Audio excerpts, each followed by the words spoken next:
আল্লাহ তাআলা সূরা হাসরের 7 নম্বর আয়াতে বলেছেন, ওমা আতাকুমুর রাসূলু ফাখুযুহু ওমা নাহাকুম আনহু ফান্তাহু।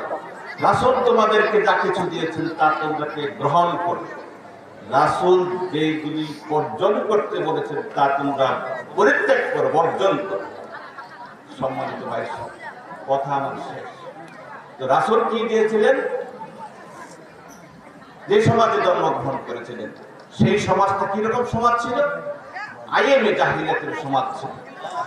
তিনি কি হাতিয়ার দ্বারা এই সমাজটাকে একটা সোনালী সমাজ উপহার দিয়ে গেছেন সারা বিশ্বকে?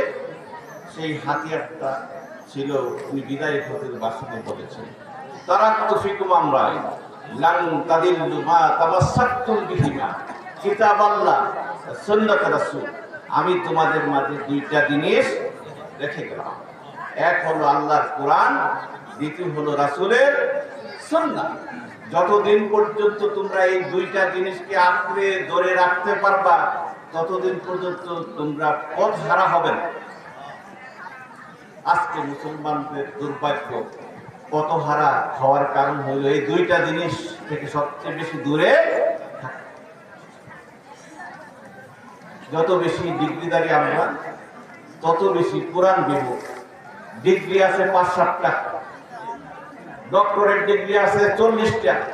যদি জিজ্ঞাসা করি ভাই আপনি কি কোরআন পড়তে পারেন, আফসোস, না ভাই আমি তো এই পথিনী না। মুসলমানদের জন্য সবচেয়ে দুর্ভাগ্যের কারণ হলো মুসলিম শরীফের হাদিসে আছে, যে অন্তরের মধ্যে কোরআনের কোন অংশ নাই সেই গড়টা বিরান গড়। বিরান গড়।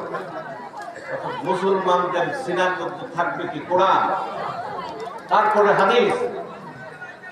এইটা থেকে বিরত থাকার কারণে আমাদের লঞ্ছনা এবং বঞ্চনার কারণ।